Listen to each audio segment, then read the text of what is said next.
19, 20, and 35 concerning the conduct of vessels in restricted visibility, the exhibition of navigation lights, and the use of sound signals. In darkness, vessels crossing the TSS and all precautionary areas are requested and recommended to display a signal of 3 all-round green lights in a vertical line. This indicates the intention to cross to all nearby vessels. In the TSS, it's rarely possible to always keep strictly to the planned course line. Watch-keeping officers must be prepared to move to one side of the lane or the other to overtake, or even when being overtaken. As well as the traffic in their immediate surroundings, they are advised to look well ahead to see what situations may be developing. Information on other vessels' intentions may be requested from the VTIS. The Singapore VTIS operates 24 hours a day. It is an advisory service and covers the 3 straight reporting sectors 7, 8, and 9, known as Straight Rep. Reporting to it is mandatory when going into a new sector. Station calling Singapore VTIS. This is VTIS West. Please give me your call sign and name. Over. VTIS West, Marvin Mask. It's good practice to inform the VTIS of your intentions at that time. There are teams of operators for each of the straight rep sectors. Mariners are recommended to follow the advice of the VTIS whenever possible, because the operators can have a better understanding of the traffic movements over a wider area. But remember that following navigational advice given to you by the VTIS does not give you the right of way. The bridge team alone is responsible for the safe navigation of the vessel. Going east, you will enter the Singapore section of the TSS at Sector 7.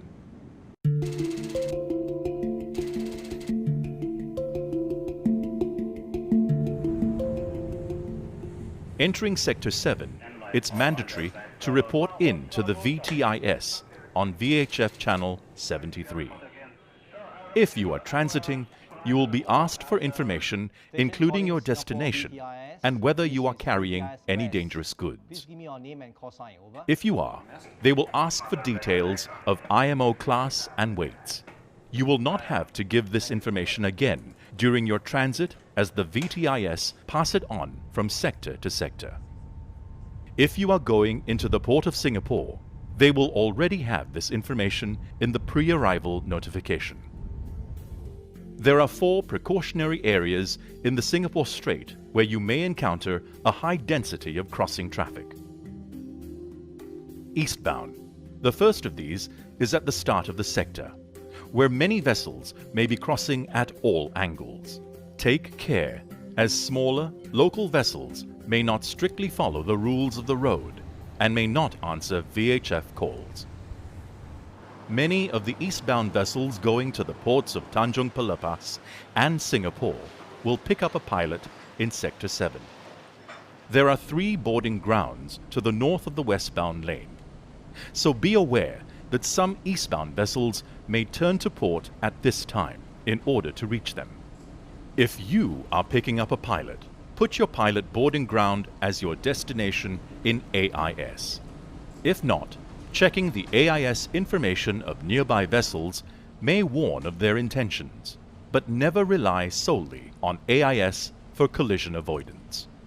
Remember that not all ships are fitted with AIS, and even if they are, it may be switched off, or the information provided may be incomplete or incorrect. Also, avoid using VHF for collision avoidance. This can lead to confusion and hinder transmission of important VTIS information. Always comply with the call regs. On leaving the precautionary area, check your position to be certain that you are still in the eastbound lane. Throughout the strait, it's essential to keep within the channel limits. To the south of the TSS at this point, there may be some ship-to-ship transfer activity in the anchorage. Be aware that in the dark, ships' navigation lights may be obscured by the working lights from these vessels and from the southern shore. Other vessels may be joining the TSS from the Durian Strait to the south and the Nipa anchorage to the north. Keep a good lookout. High vigilance is recommended, especially during the hours of darkness. There's a sharp alteration of course north into the Phillip Channel at the Raycon Delta. Be aware of the risk of converging traffic during the turn.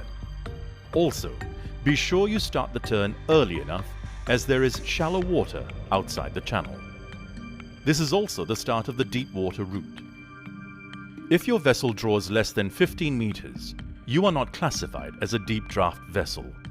So come to the starboard side of the Phillip Channel early to avoid impeding vessels going into the deep water route. VLCC and other deep draft vessels shall maintain an underkeel clearance of at least 3.5 meters at all times. They are advised to navigate at a speed of not more than 12 knots and to avoid overtaking. The channels are narrow and frequent checking of position is recommended. Navigational aids to help you do this include the Raycons at Takong, Karang Helen Ma, and Karang Banteng. Shallow draft vessels may use the deep water route if there are no deep draft vessels in it. Please notify the VTIS if this is your intention. Be aware that vessels may slow down or even stop in the TSS in the eastern part of Sector 7 and also the western part of Sector 8 to take on stores. Never be complacent in the TSS. Keep a proper lookout at all times. Avoid trying to guess at other ships' movements. The next sector is Sector 8.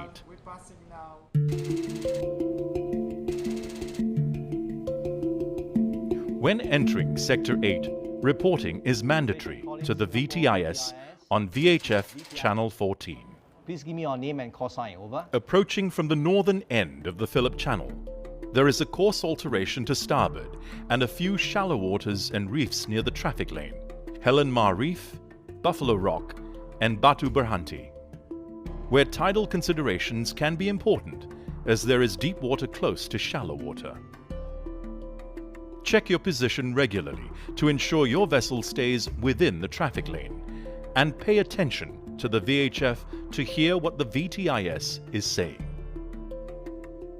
The TSS lane now enters the first of two precautionary areas where crossing traffic can be heavy, especially soon after dawn, when ferries can be seen departing from the ports in Batam to join the TSS westbound lane, heading for Singapore.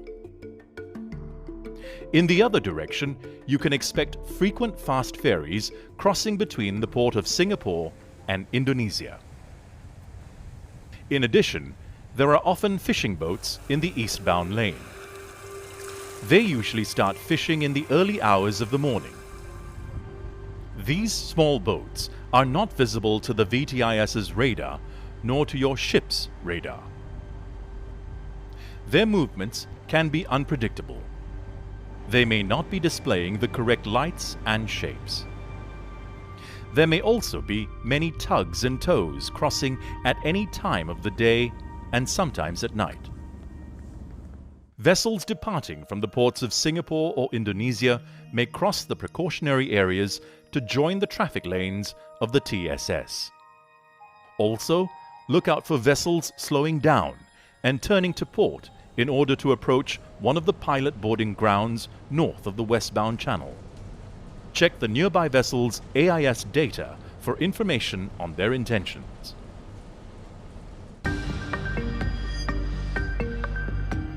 There are 5 pilot boarding grounds to the north of Sector 8.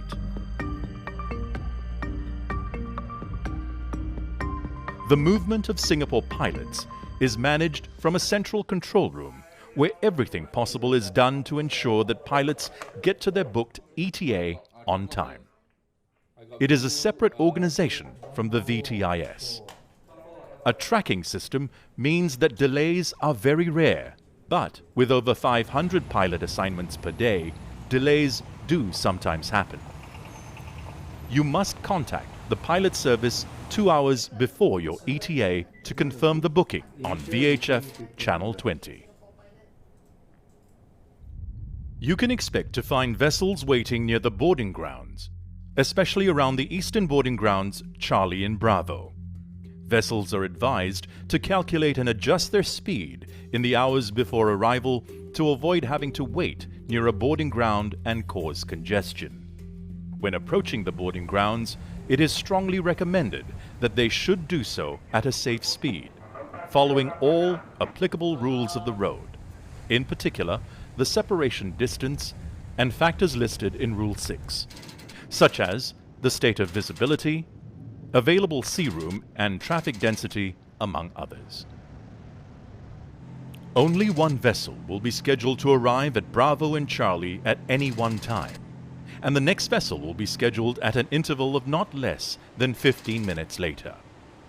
Vessels arriving too early may have to wait, maintaining a minimum separation distance of 1 nautical mile from the vessel ahead.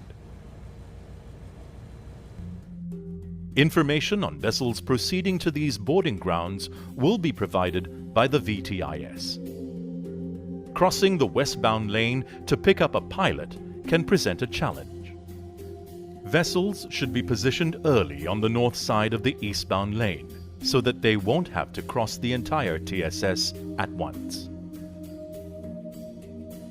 Shipmasters are advised to cross at right angles to the TSS, in compliance with the coal regs and the good practice of seamanship. If they are unsure of any westbound vessel's intentions, the bridge team can ask the VTIS for information. Some of the boarding grounds are close to anchorages, so approach these at a safe speed, keeping a safe distance from the vessels in the anchorage. If you are crossing during the hours of darkness, be sure to display the signal of 3 all-round green lights in a vertical line. Allow enough time and sea room when picking up a pilot. On a large vessel, it can take up to 10 minutes for the pilot to board, reach the bridge, and finish the master-pilot exchange. So ensure that there is sufficient time for that to be completed safely. The boarding arrangements must exactly follow international standards. The pilot's safety is the first concern. Continuing your transit of Sector 8, even if you have the right of way, it may be good seamanship to slow down to help resolve potential close-quarter situations. Think twice before you overtake in the narrow parts of the TSS.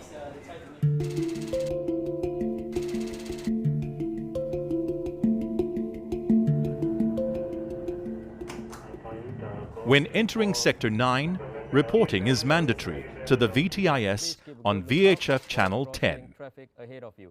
Sector 9 is generally less crowded than Sector 8, as the TSS is wider. However, the large precautionary area that takes up about half of the sector can still be very busy with crossing traffic. At first light, there may be tugs and barges crossing. Fast ferries may cross at any time. You must be aware of them and know where they are. And look out for vessels entering and leaving the East Johor Strait to join the eastbound lane. Near the wheelover point towards the eastern end of Sector 9, the lane narrows slightly. Beware of vessels converging. There can be eddies when the current is running strongly, so it's good practice to avoid the shallow water near the eastbound channel's northern boundary. Passing Horsburgh Light to starboard marks the end of Sector 9 and of the Singapore Strait. Please notify the VTIS. You're leaving Sector 9, switch over to Channel 16, have a good watch, VTIS is out.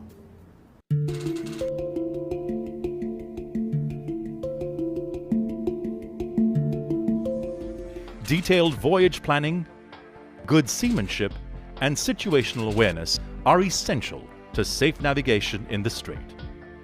Make sure your bridge is adequately manned as specified by your SMS. Maintain good communication with the VTIS